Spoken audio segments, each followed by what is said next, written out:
Good morning, good afternoon, or good evening, wherever you're joining us from around the world. Welcome to Web3 Warriors, episode 54, looking at the Web3 Metaverse. I'm your host, David Chroma, go by Chrome in the Metaverse. And today we're really just going to do a little tour of the Web3 Metaverse, a topic that we like to discuss here on Web3 Warriors from time to time. Unfortunately, our guests had a little bit of a scheduling conflict, so instead we're going to be walking through a few of the kind of top metaverses that I personally have been looking at and kind of walking around in, experiencing through my time in this NFT space.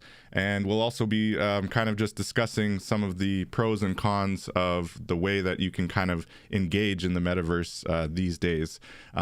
I do want to also just mention that we have a metaverse space at web3warriors.io where you can fill out our guest book. If you sign the guest book, you'll enter for a chance to win one of these really cool limited edition Avril 15 wearables that you can see on the screen right now, made by the very talented Jagar. Thank you, Jagar, for your support on that.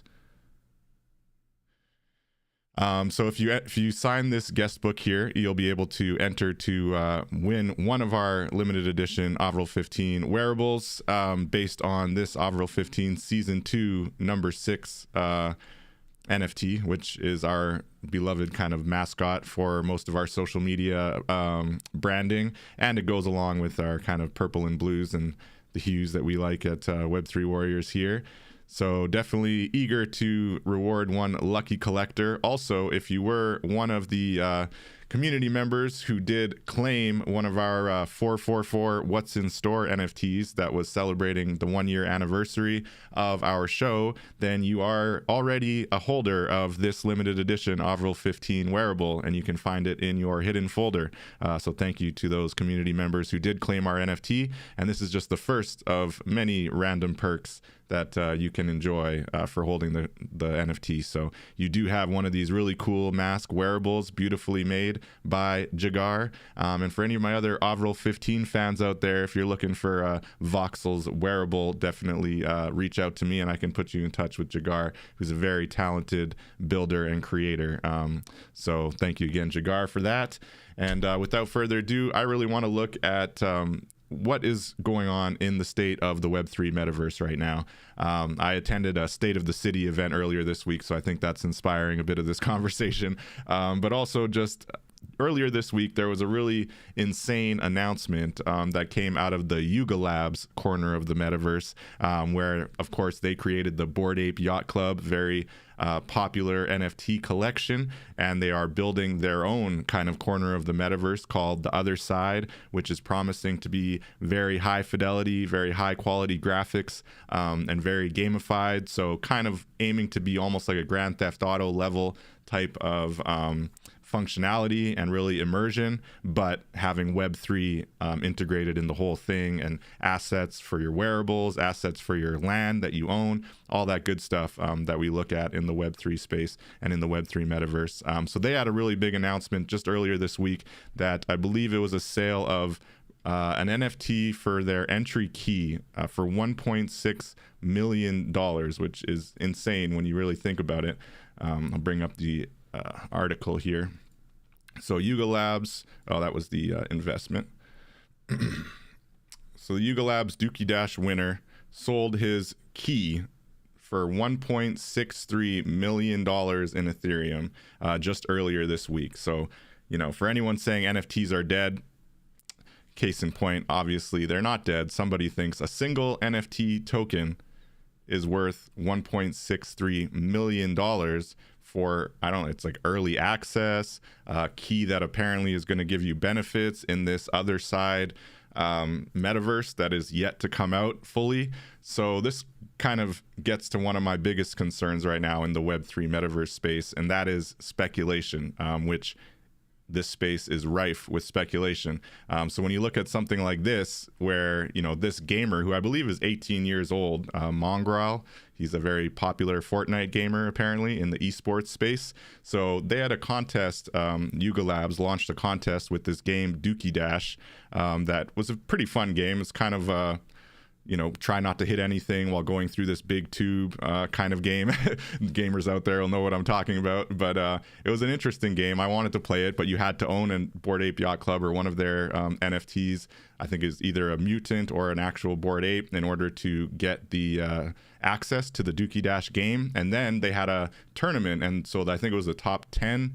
Anyway, the top scorers were able to get these keys, and the top highest scorer got the primo key, right? So like very limited edition key to the other side universe. And so he was able to turn around and sell that for $1.63 million in Ethereum, which is interesting and really shows kind of the intertwined nature of Web3 and gaming, which is definitely an intersection that this podcast has been focused on from the very beginning. And so with this kind of happening this week and showing, that connection between gaming and the metaverse, showing that connection between the value in the metaverse and the value that exists in the gaming space that we all know of very well, multi-billion users, multi-billion-dollar industry, really one of, if not the leading industries in the creator space is the gaming space, right? So as we see the metaverse evolving, as we see things growing, it's going to happen with the support and enthusiasm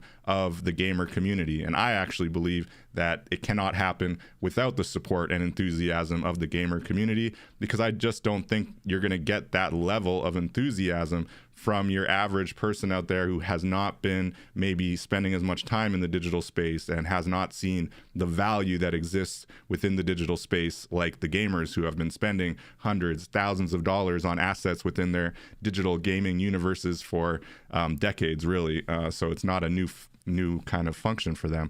So that's kind of a bit of what we want to talk about today. I'm going to be looking at 4 of the kind of top Web3 metaverse spaces that are actually at least partially live already, if not fully live.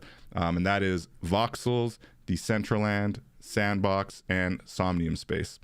So I do want to say as well, if anybody watching the stream has any questions, feel free to ask them. We always like to hear thought-provoking questions from the chat. And before I jump into each of these platforms, I actually just want to play a small clip of Dr. Jane Thomason from one of our earlier episodes. I consider her a real guru of the metaverse space. She definitely looks at the wider view of the metaverse much more broadly than just the Web3 metaverse. We are focused on the Web3 metaverse here, and the distinction between the Web3 metaverse and maybe these other metaverse spaces is ownership, right? Is actual ownership of the lot of land, is ownership of every asset that you have in your wallet that you can then freely trade with very minimal fees to the platform, and being able to completely kind of autonomously trade and have real economy essentially working and real world value attached to it, not just value within this micro economy. Like in Grand Theft Auto, you use Grand Theft Auto money, or in Fortnite, you use Fortnite bucks, and I'm thinking in the maybe Facebook Zuckerberg metaverse, you might be using, Facebook bucks or whatever. I've heard they might be embracing Polygon, but we'll see. But I know their margins are, it's a whole different story. So I wanted to play this clip by Dr. Jane Thomason because I do think she really summed it up perfectly as far as kind of the differences in the metaverse space and how kind of the gaming space might influence the broader metaverse space. So we're just going to play that clip quickly, and then we'll keep the conversation going here. I kind of think there's... Get that from the start. And not the Zuckerberg metaverse, because, I kind of think there's 4 strands of metaverse, actually. One is the big tech, Zuckerberg, Apple, Google, and so forth. And they're just going to be another extension of what they already do, which is extract value from you, take your data, take your money, and they'll do that in the metaverse. Exactly. And then you've got the gaming community, which already had many of the features of the metaverse, that they were using in playing the games. And they had the assets. You couldn't necessarily exchange value for them before, but now you can. So they've kind of embraced the token economy. And they've got 3 billion users worldwide. So they're going to be an incredibly important vector for blockchain and metaverse. Then you've got the Web3 community, who are building this decentralized internet of value that's peer-to-peer, and where creators get rewarded for what they do. And I don't know if it's a fourth strand, but I'm going to make it a fourth strand, which is governments, because you're seeing, the city of Seoul in Korea announcing government services are going on the metaverse, NEOM in Saudi Arabia, Dubai with its metaverse strategy. And so I think you're not, you are already seeing governments realizing that there are certain aspects of their services that they can provide in this always on immersive environment that are going to help them make better connections and provide better services to their citizens. That's it. That's it. So to reiterate, I think she hit the nail on the head there, right? So she's talking about, quote unquote, the Zuckerberg metaverse, which is your typical kind of data extraction, basic kind of Web2 social media company way of functioning, extract data, extract value, offer some networking ability, offer the idea that you're going to be able to market to a much bigger audience, and that's kind of how they justify a lot of the value extraction that they do. But ultimately, it's not fully decentralized. It is not really on the blockchain in any meaningful way, right? And so the ownership is not sovereign. It's not truly decentralized, right? And then she talked about the gaming metaverse and the gamers and how they have already been, in the metaverse, many billions of them have already been in the metaverse enjoying that space. And so they're going to have a huge role to play in the advancement of the metaverse. And then she looked at the Web3 metaverse as well, which we've been talking about, having that ownership, having that decentralized blockchain kind of immutability, and the ability that you can actually trade your goods and assets across the blockchain, and with very little friction and with very little interference from any middle people. I think that those two have to kind of get married, and that's what the show's about. And that's what I think is ultimately going to happen. And when we see something like that news that just came out of Dookie Dash, with someone, a gamer, 18 years old, using his gaming skills to essentially win the Dookie Dash competition, and then turn around and sell the NFT that he got for free from winning the Dookie Dash competition for $1.6 million. And granted, this is an esports streamer who was already making maybe not millions, but definitely many thousands of dollars in his esports career just playing Fortnite on Twitch, So I think that's just a case in point of what we've been talking about here, with the idea that gamers and Web3 have a natural connection, and we're going to be seeing a lot more of that. So with that, I'm currently hanging out in Earplug's spot in the Voxels Metaverse, which is the DJ Sandbox spot. Shout out to Earplug. A lot of really cool artwork here. So when looking at the Voxels Metaverse, there are really kind of a lot of pros and cons. They're going through a lot of a kind of shakeup right now in leadership, because I think from a more like kind of traditional marketing and I guess communications, even PR standpoint, Voxels has a lot of work ahead of them.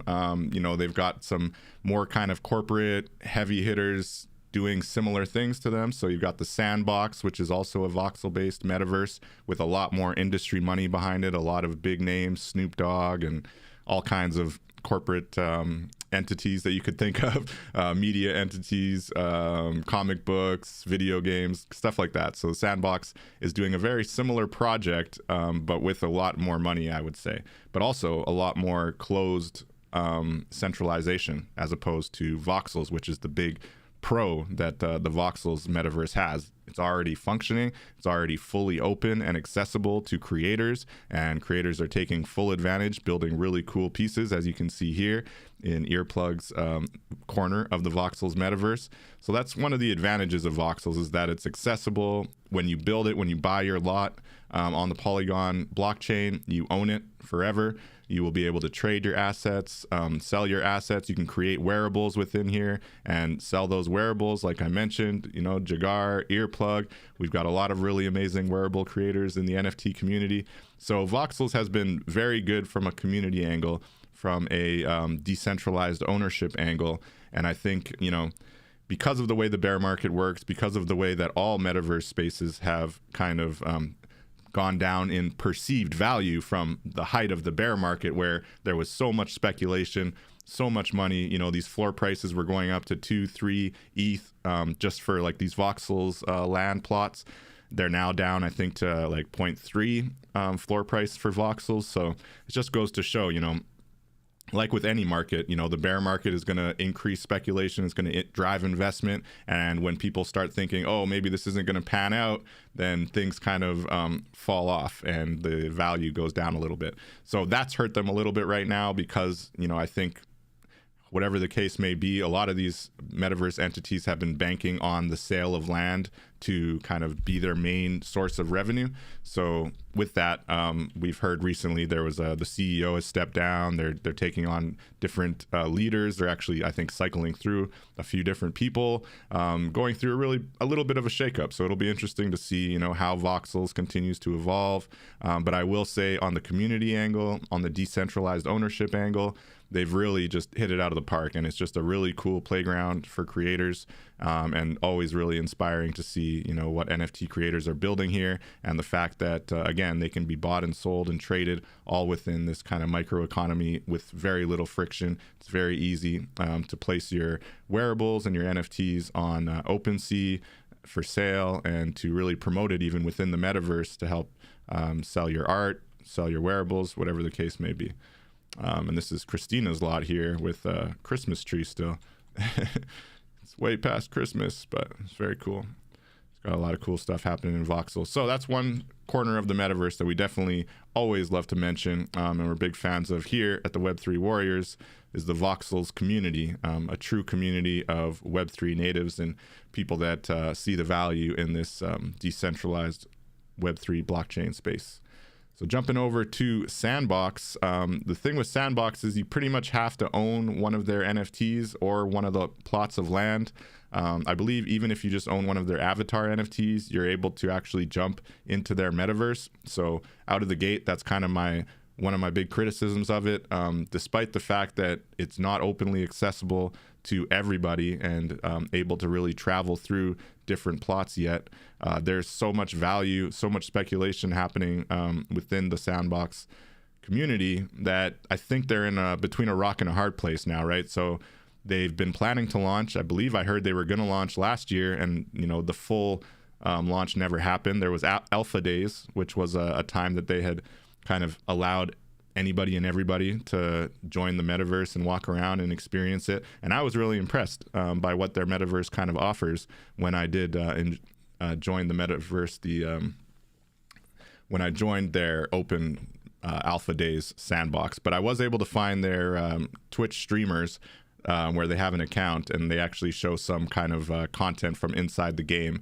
So they are looking to really gamify the space. Each different space has their own themes. Like I mentioned, there's Snoop Dogg in here. There's a bunch of other big names that you might know, pop stars, different comic book brands, things like that. Animoca is one of the big names behind Sandbox, which is one of the biggest kind of Web3 investing in Web3 games, Web3 investors for Web3 games. So, it's going to be interesting to see where it goes. But right now, I do get the vibe that it's still relatively closed. It's still relatively centralized from the perspective of, they're really trying to pace themselves and how they open it. They're not going to just like open the doors to full functionality and let people kind of have at it. And I think the reasoning why they haven't really, open the doors wide is because they're worried that, if they do that and then the adoption doesn't come, that big key phrase, mass adoption, that they will lose value, right? And people will think that, oh, there's not enough people here, and so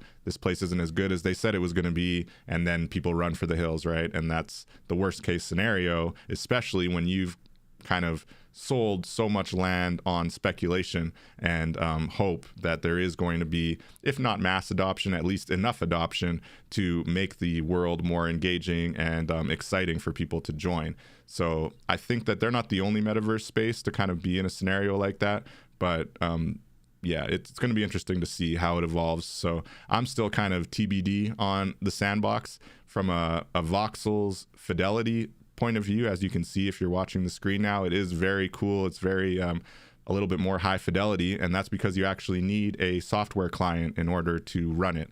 So unlike voxels, where you can just run it on your phone, you can run it on your desktop, laptop, for Sandbox it will have to be on a desktop or laptop, and you'll actually have to download a software in order to a launcher, basically a launcher software in order to run it. So it doesn't run just on the web alone. So that's another downside. So when you get into some of these high fidelity metaverses, you're going to need to start downloading a software launcher to really get the full experience. And, you know, like a video game, that's not necessarily a deal breaker, but it does just add another hurdle, right, to accessibility and to potentially adoption. But I do like a lot of things about what Sandbox is trying to do. They're definitely going for a very gamified experience, but also going for, you know, popularity and trying to make it a very kind of pop culture infused, cool place to be. So we'll see what happens with Sandbox. And that's one that's really just not quite ready for prime time, but still riding a lot of speculation and making a lot of big sales, and has a lot of different projects attached to it. So it'll be interesting to see how that goes when it does open fully for prime time and has the doors open for everybody. So keeping an eye on that one. Next one we want to look at is Decentraland, another very interesting, definitely fully decentralized, really cool community of creators. It was the first metaverse space, first Web3 metaverse that I experienced way back in early 2021 when I first jumped into the metaverse and really was starting to understand what is the metaverse, what does it mean, and what differentiates this metaverse from a video game, right? And so the idea that each one of these plots of land that I'm running around here is owned by an individual or a business entity, and you know, they can basically build any type of content on here.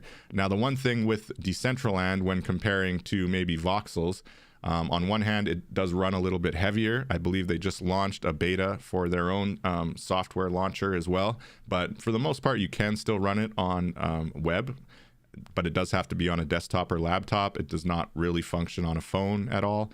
So not quite as accessible as voxels. Again, it also runs quite heavier, even on your desktop or laptop. So if you don't have a decent quality desktop or laptop, you might have trouble navigating and running around. But like voxels, it's also, again, fully decentralized, and the land is nicely connected to each other. So you can actually like run from one plot to another. You can use teleports to teleport to different corners of the metaverse. And all of these plots are owned by someone or some entity. So it is cool from that angle. The wearables, what I'm wearing here, these shoes actually have a pretty funny story that are related to the singer French Montana. He had an NFT collection. I actually like these shoes though, but the collection didn't do too well, and there was some controversy around it. But yeah, so these shoes, the pants, the shirt, the glasses can all be different assets. And even your avatar itself, if you wanted to buy a unique avatar, even the avatar itself can be a digital asset. So that's another advantage for sure that Decentraland has going well. They do use their own SDK, which is a software developer kit, in order to build these wearables. So it is a little bit more maybe complicated, and I think you need to get like approval from their kind of centralized authority to build certain things and actually have your wearable approved for their metaverse. So I think there's a little bit more red tape at Decentraland as well compared to voxels, where they do have some rules, and if they catch you breaking those rules, they'll delete the asset in question, or I don't know, they might even block you or whatever. But for the most part, they do allow you to create without any red tape and without having to go to any like central body to have your wearable approved or things like that. So I think that's one downside with Decentraland. But another one that's really cool to see, and Decentraland is another one that's also been kind of hurting through the bear market because they benefited a lot from heavy speculation, or just heavy kind of expectation, I should say, and not really speculation, because they at least have the metaverse live and able to be experienced. But there was a big expectation that it would just keep blowing up from here. And with the bear market, we have definitely seen a slowing down in adoption, and a lot of the corners of Decentraland are fairly quiet, not unlike other metaverse spaces, right? So it's an interesting question, you know, is mass adoption the solution? Or is it just going to have to be like a video game where, you know, communities have their reasons to jump in there at any given time, but they don't necessarily, you know, have a huge amount of people at any given time? We'll wait and see. But Decentraland is another one that's really cool. Definitely been in the game for a while, been fully accessible and able to be experienced for a long time. Oh, this is a really cool theater space they got here. So we'll be keeping an eye on Decentraland for sure. And the last one that I do want to mention, which definitely has a little bit more of a virtual reality VR angle that they're aiming for, is Somnium Space. The cool thing about Somnium Space as well is that they are allowing assets on both Ethereum and Solana. So they're the only metaverse that I'm aware of that is actively engaging with Solana and actually using Solana for their assets within the game. So I'd have to look under the hood a little bit more. I do not have a VR headset yet. As a proponent of the metaverse, I know that may look a little bad, but I'm waiting for that perfect VR headset. I kind of refuse to go with Oculus, and I do like the Steam one. Even the newest HP one's looking pretty nice, but I've been mulling it over, kind of taking my time. But Somnium Space is a really cool one because they're definitely going for very high fidelity, high immersion. They actually have their own VR headset, as well as I think an entire haptic suit that they've been working on, the Tesla suit, and it's not theirs, but they're kind of endorsing it and promoting it. And I know their CEO uses a Tesla suit along with this new VR headset that they're building, and it's next level. So when you think about kind of Ready Player One, like let's jump into the metaverse, put on your headset, feel like you're fully in this digital space and off to the races, I definitely feel like Somnium Space is the one that's kind of leading the pack towards that goal, that Ready Player One reality. That kind of hooked me in when I was in the earliest days of 2021, just excited about the potential for the metaverse. And Somnium Space has been in the game since then, or before then even. And again, very much focused on the VR experience, but they do also have a desktop version. But without the VR headset, it's really just not the same. But very impressive what they're doing, and I'm really excited to see what they do with the Solana side of things too, and how they evolve. I'm actually hoping to be able to get the CEO on this podcast one of these days soon. I had a really great interview with him for the platform NFTS.WTF going back almost a couple years now, and that was when they were just launching. They were just announcing that they were going to be accepting Solana NFTs and Solana assets in their metaverse. So it would be cool to reconnect with the CEO. I believe his name is Artur, and actually learn a little bit more about what is going on in the Somnium Space world. But without the VR client and without a VR headset, I haven't been able to experience it that much more. But I know the CNN documentary that they did on the metaverse did look at Somnium Space very closely, so I definitely recommend that one. We linked out to that in our episode with Dr. Jane Thomason as well, if you want to find that blurb, or you can just Google CNN Metaverse. It was actually a pretty good breakdown of the different metaverses, similar to what Dr. Jane Thomason talked about. So virtual reality obviously is a huge component, potential for the metaverse. The one downside, I think, on one side obviously is cost, but even on the actual experiential side of virtual reality, I don't know whether we'll get to that place where everybody wants to put on a VR headset, or even a large majority of people want to put on a VR headset. It's going to be interesting to see how that adoption grows. I personally definitely want one. I am in the market, still searching, but it'll be interesting to see whether, it actually takes off the way that I know people like Somnium Space, or businesses like Somnium Space and other individuals in the metaverse space kind of hope that VR continues to grow and adoption continues to grow. So that's one big question mark kind of hanging over Somnium Space, but they've got a really, really cool community going. So looking at their key points, right, they say it's a blockchain VR metaverse. They have security of ownership, authenticity of origin, tradable via decentralized marketplaces like OpenSea or on Solana's marketplace as well. I believe it's Holoplex they're using. Yeah. Also has the built with proven and secure standards, variety of creative tools. So that's their own SDK that I mentioned, software developer kit, their own builder as well, and the cross-platform VR client. So it works with multiple VR platforms. And they say by tokenizing Somnium in-game assets and land parcels, they're forever decoupling Somnium Space as a company from owning and operating the database of parcels and all in-game items by giving this power to the users instead. So that flies in very stark contrast to the way you'll see Meta kind of rolling out their metaverse space. You may be able to purchase a lot, you may be able to purchase assets and trade them, but do you actually own them in your own sovereign wallet? Or do you own them in a Meta wallet that has some value, and maybe you can trade it and get a little bit of value, in real world currency. But what's the percentage? 40%, 50%, and they're taking a huge cut of it, right?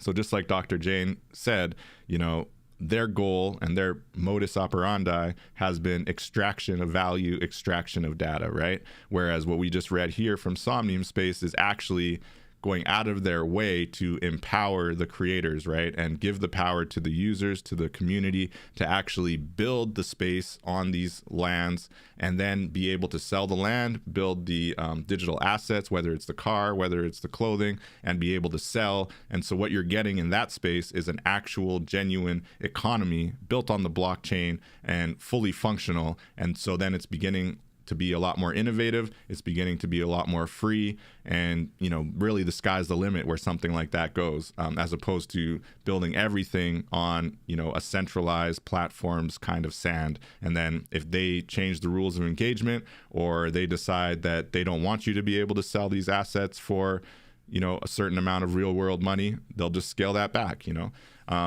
And that's what we've seen happen. We've seen happen where entire metaverse spaces just get closed because it's not profitable anymore. So in this case, at the very least, let's say worst case scenario, Somnium Space decides that they don't like the way that it's going anymore. All of these digital assets that people have purchased, all of their land that's built on specific kind of 3D builds, will be held in their own sovereign wallet, and likely will be able to be applied in another metaverse space if or when someone developed that. But most importantly, the assets are in your ownership, so you don't have to worry about those disappearing, right? And so that's the value of kind of the Web3 metaverse space that we're looking at. And those are kind of the 4 top metaverse spaces that I like to look at when thinking about metaverse spaces that are actual living universes, right? Which means like one land you can walk from one corner of the land to the other corner of the land and walk across 10 different parcels that are owned by 10 different people, right? That's what I think of when I think of the Web3 metaverse universe.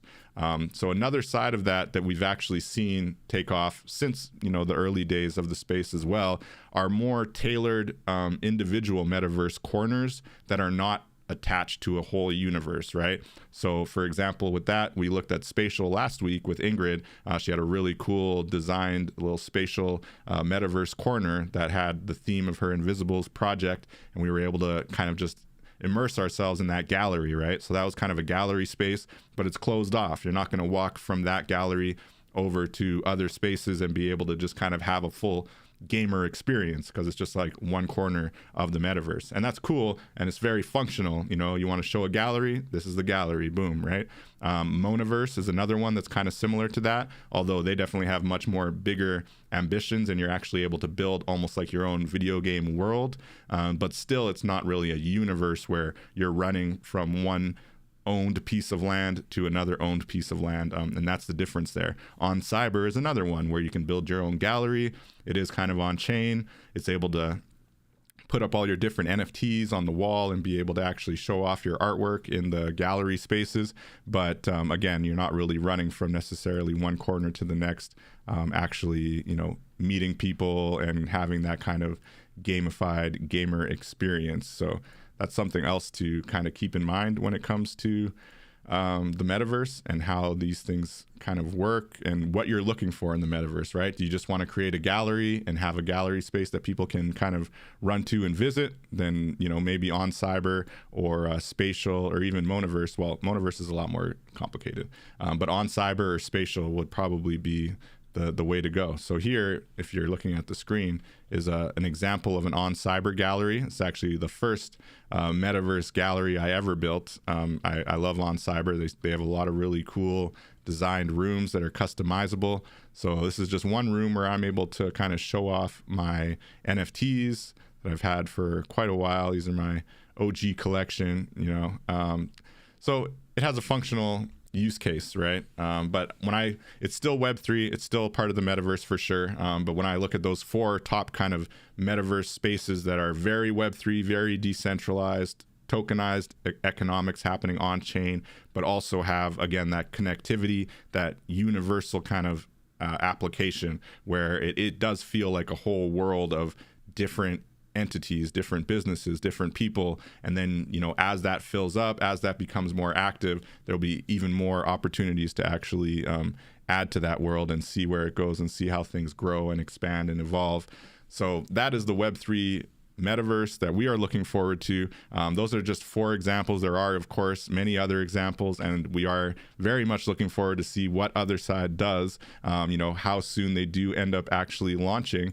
But that's another kind of scenario, just like what I talked about with the sandbox, where they've sold so much land and now they want to make sure that when they launch that the excitement stays, right? Because the risk is pretty great if for whatever reason it starts looking like things are questionable, you know?